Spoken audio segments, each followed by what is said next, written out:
Hi everyone, welcome back to our channel. In this video, I will talk about the grammar translation method. I hope to bid farewell to GTM and send it to eternity with this video. There is a second part of this video and it will be published soon. Some scholars call it the grammar translation approach and some call it the grammar translation method.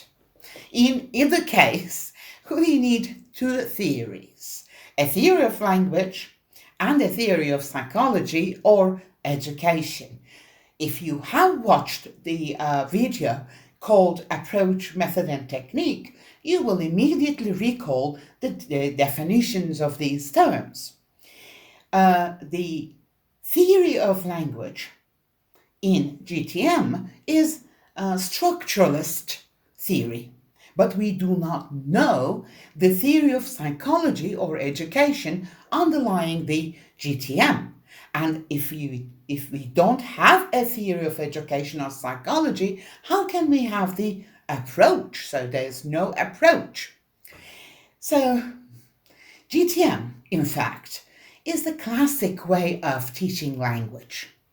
It began as a method to teach dead languages, such as Latin and ancient Greek, and it was generalized to teach any second language.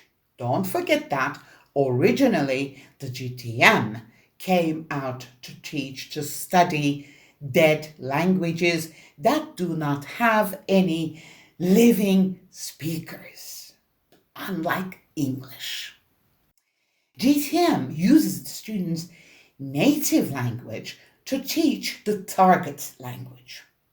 Grammar and vocabulary are memorized.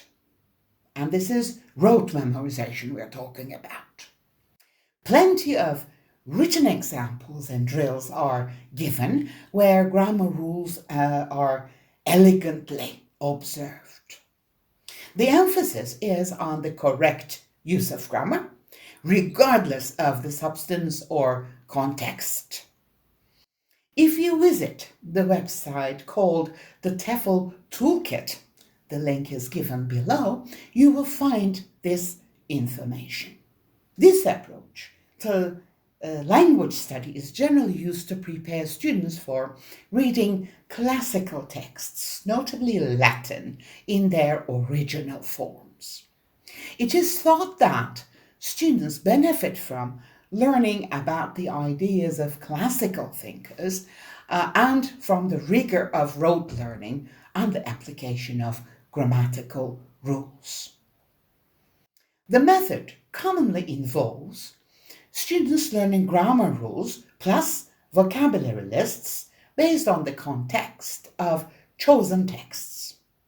These are then applied to the written translation of texts from and into the target language. The teaching is usually done in the student's native language. There is little emphasis on speaking, other than to recite sections of texts. Techniques include rote learning and drilling, of course, translation activities, and recitation. This approach is not generally used in teaching modern foreign languages, but is still sometimes the basis for the teaching of classical languages, such as Latin or Greek. I personally believe that translation is not a natural language skill. People, in fact, attend the university for 4 or 5 years to become translators and interpreters. It is pretty disrespectful to these people thinking that any general language user or learner can do translations. Translation can be highly complicated. One of the difficulties is polysemy. Polysemy is the coexistence of many possible meanings for a word or phrase.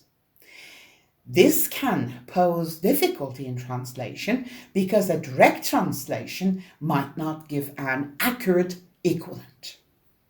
In order to understand what a word with many different meanings means in a specific context, we must first understand the context of the sentence or phrase. For example, let's take the word serve as an example. The one example is, he has served his time in prison.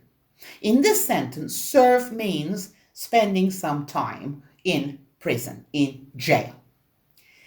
Another sentence is, the free food is served for homeless people only. Here, serve means provide. In another sentence, this old bike has served me well. Serve means be useful, right? I used it. Another example, my mom serves in the medical corps. Here, serve means work as. So, obviously, we cannot translate serve into our native language as it is the same word. We need to understand what the context of the sentence or beyond sentence means, so that we can understand which meaning is referred to. So people are educated, or they require professional education to deal with such translations, such difficult issues. Translation can also be difficult because of cultural differences. Words often reflect the culture and the society that uses them.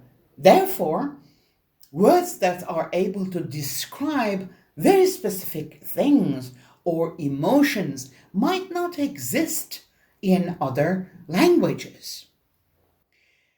So translation is culture related. Some concepts are usual in one language, but in another language, a lot of effort is required or needed to find an equivalent or a similar word. Translators are usually familiar with intercultural differences and views, and they use this knowledge to translate. Project, in fact, has stated that translating between L1 and L2 can be dangerous, as it encourages the belief that there is one-to-one equivalence between the languages, which is not always the case. Translators need linguistic, sociocultural, and pragmatic competence, that is to say, knowledge of connotations, collocations, proverbs, idioms, metaphors, and the like of the two languages to be able to translate. So it is not fair to ask a general language learner to be able to translate something into their native language or vice versa. That creates an additional difficulty for them.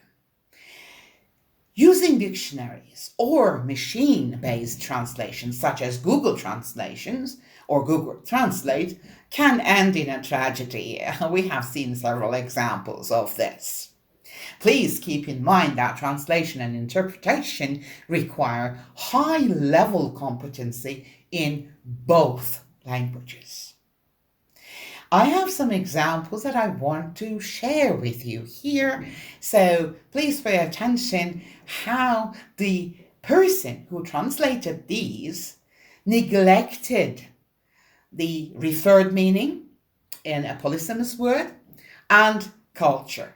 You can see here saç kavurma, gözleme, dilim yaş pasta, ekler. Oh my God, and several different forms of döner. And this is a bumper sticker, as they call it. In fact, this one is on a van. But please pay attention how the translation has been done. And this one is another example taken from a warning in a public place. There is rarely one-to-one correspondence between languages. We need to be aware of this fact and also warn our students about it. Our national curriculum also discourages the use of GTM.